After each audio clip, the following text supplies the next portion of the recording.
251 relationship regrets that men and women have with dating, sex, and marriage.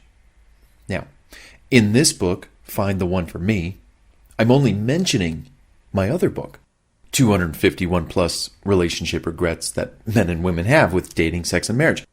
Now, before we move on to the next section in this book, Find the One for Me, I'd like to take a moment to express concern over the many regrets both men and women have experienced before, during, and after certain dating and relationship interactions. You can just imagine. Such regrets were probably the result of not following some piece of advice found inside Find the One for Me, Laws of the Bedroom, Watch Out Ladies, BS the Book. You know, those books are really extremely comprehensive. So I know this because I wrote these books and I wrote this companion book, 251 Dating and Relationship Regrets. I know that this information is vital towards your preparing to go out there to find the one for you.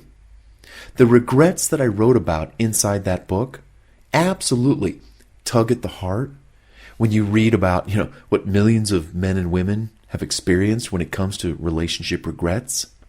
I personally noticed a very high percentage of them were linked to something I said or advised inside this book, Find the One for Me, or one of my other books. Real, astounding, painful, time-wasting, heart-crushing regrets. What I want to do in this quick section inside Find the One for Me is to give you an idea of maybe the top 21 relationship regrets people have had in the areas of dating, sex, marriage, and even having children. Again, these are just 21 regrets that both men and women have out of the 251 that I wrote about inside that book, 251 Dating and Relationship Regrets on sex and marriage, etc. So if you want to read them all, then I recommend you get the book. Just head on over to www.relationshipregrets.com and get your copy of that book. I call it the Regrets book. Or get the online version, the ebook version at my website. And that also comes with the audio version as well. You can imagine taking in all this information. You're going to become a sharpshooter in the world of dating and relationships and navigating the social jungle out there. Once you take in another 200 plus more regrets, your eyes, your ears, your heart, and mind are going to be so opened and sharpened that much more to spot, identify, and protect yourself against relationship BS. When you happen to see those key red flags, those signs and signals, and other personal indicators about to come your way. One more thing. As you read over these really real regrets, or listen to them upcoming here, keep them in mind so you don't experience them as you look for the one for you. You might also ask yourself if you've experienced a few of these regrets yourself.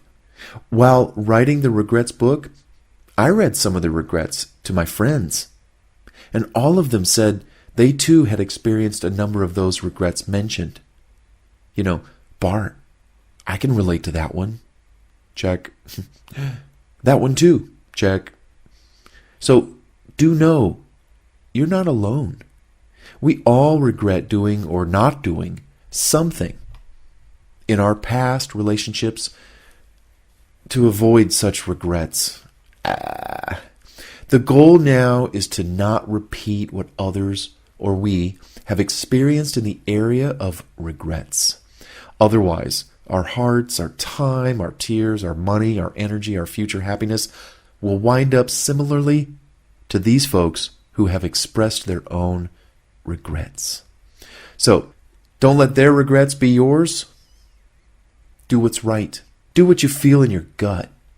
What do both men and women regret? Well, they regret the following. Here are the top 21 relationship regrets both men and women have with dating, sex, and marriage. Number 1, not taking things slower and rushing into having sex, moving in together, getting married too soon, etc. Number 1, not taking things slower and rushing things. Biggest regret of them all. Can you relate? Oh, no laughter. Number 2, I regret having sex with him or her and not insisting we make this more than just a hookup. I had feelings for this person. If feelings are involved, sex isn't enough. Number 3, not listening and following their gut instincts about what they should really do and then acting on what their gut tells them. Forget friends, family, and anyone else, telling you what you should do. What does your gut tell you? Follow it. Number 4, thinking that they can change the person that they're dating or about to marry, or they're married to. An impossible task, to say the least. Don't even try. Don't even go there. Only the other person can change themselves if they want, and not on your watch. Okay? Number 5, finding someone who shares your interests and supports your dreams. Only the opposite type of person will crush your dreams and sentence you to a relationship prison sentence filled with dashed hopes and dreams. Ugh. Out of there. Get out of there. Bye. Number 6, putting work or career first and their relationship second or last. Work will always be there. People won't. Family members won't. Memories worth making and remembering are those that you make with the one you're with, your children, your family, etc.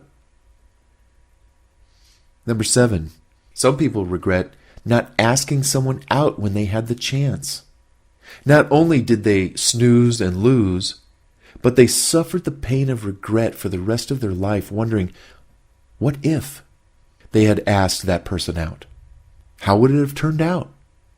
Well, now that they're gone, and so is the opportunity to find out, well, they regret not taking action. Number 8, some people regret making a bad first impression or pushing too hard, blowing their chances of a second date or further potential. Somehow, something they did, something they said, really turned off that person that they were trying to impress. Whether it was on the phone, maybe even via email or text, or in person. So, take things slow, think before you speak less, prepare your wardrobe and make a really great first impression. Less is more, especially when it comes to conversation. Ask more questions and stimulate the other person that you're interested in with fun questions to get them talking about their favorite subject. Them. Number 9, not taking enough chances to get out there and or to meet people. Whether you're tied up at work or a couch potato playing games 30 to 50 hours a week, you got to get out there. No one's going to come knocking at your door to ask if you're available for dating. You have to get out there. Number 10, some people regret wasting time dating the wrong people. Somehow, you didn't do a good job enough to vet the wacko weirdo crazies that are coming at you that want to date you. Instead, you justify staying within some line of BS only to be tormented for months, even years. Hey, get out of that relationship now. Number 11, some people regret not taking time for themselves between relationships to recoup or to he-tox or she-tox, detox, and more. So true. You deserve it. Take a break. Regroup. Get the last relationship out of your system and prepare for someone totally new to walk right into your life. Clean slate. Number 12, another regret people have.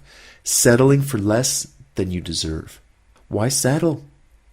Go for someone who compliments you, makes you a better person, makes you smile 24/7, 365, nothing less. Understood?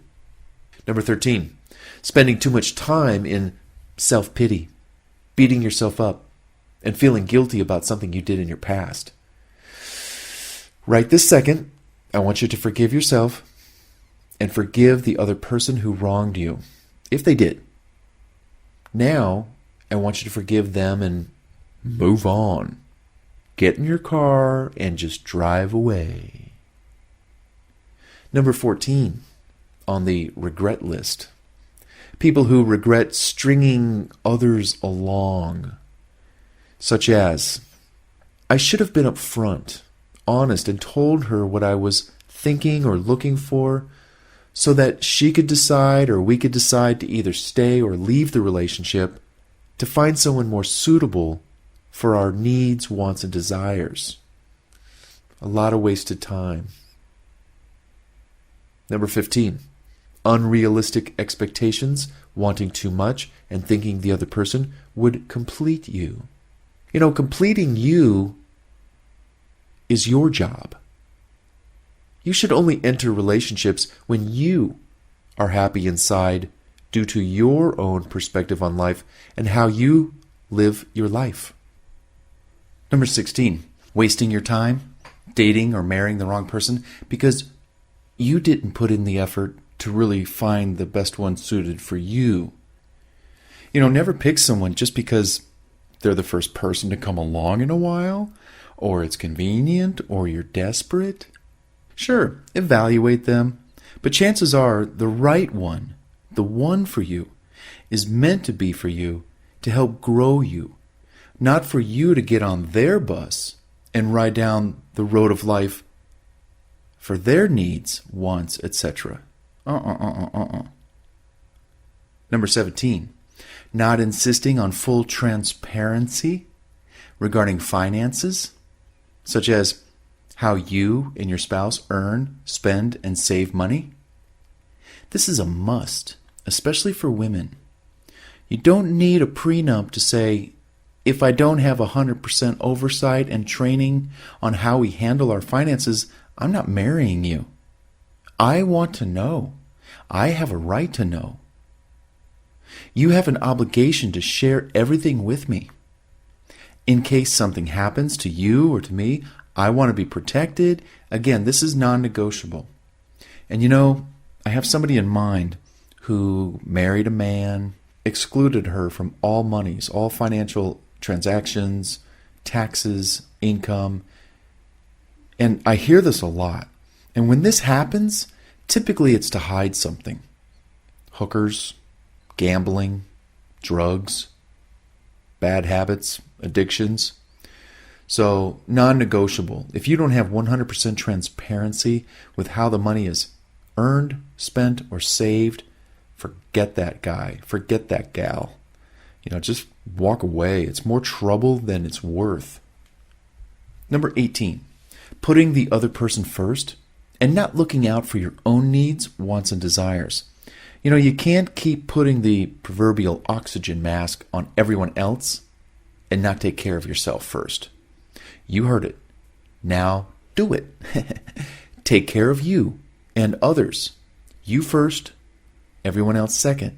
Again, the airlines say, put the mask on yourself first and then put it on others. It makes sense. Number 19, no communication, not speaking up, not expressing your feelings or hearing the other person out too. You know, you have a right to be heard. If you're hurting inside or you have questions or concerns about how your life is being impacted by someone that you're in a relationship with, if you're not heard, if you don't speak up, you won't be heard. If you're not heard when you speak up, then you need to shut up and walk away from that relationship forever. Number 21, you didn't try hard enough to save the relationship. This can be the case if you've neglected your duties to contribute to the relationship and the other person decides they want out due to your lack of participation, inaction, abuse, lack of attention. If you want to save your relationship, do what's right. Don't go down without a fight. Make the proper changes to yourself or whatever's falling apart, or, at least you can always say that you tried to keep it together. And number 21, Many people regret that they didn't leave the relationship sooner, when red flags and signs started to show. This is the ultimate of regrets. Everyone should know, with time, you can only spend it. You can't save it. You can't borrow it. You can't ask for more. You can't ask for do-overs. Once your time is spent, it's spent. I have a saying, either way, you're going to feel the pain in your situation. So do what's right, and that benefits you most. Should I stay or should I go? Well, either way, there's going to be pain involved. But which one delivers the biggest benefit to you? And in that situation, whichever it is, do what's right. Stay or go. So, how'd you do? Did you see or relate to any regrets or hear anything in that top 21 relationship regrets list that I just spoke of? Who doesn't, at some point or another in their life, relate to some of what I just said? Remember, there are 200 plus more regrets inside my other companion book, 251 plus dating and relationship regrets that men and women have with dating, sex, and marriage. So check it out. Wow. Is all I can say at this point. What about you? Knowing all the regrets that could happen to us in our pursuit to find love and romance in our life, I know for me, I'm going to do my best not to repeat any of those regrets. For you, and me too, reading Find the One for Me can help ensure you don't either. Hence, why I wrote this book, for you and for me. So, knowing what not to do, let's learn what to do in the upcoming sections of Find the One for Me. Shall we? You bet. Come on, let's turn the page. Oh, that's if you're reading the book. But in this case, you're listening to the audio. So let's continue to the next section in this audio program. I hope you're really loving it.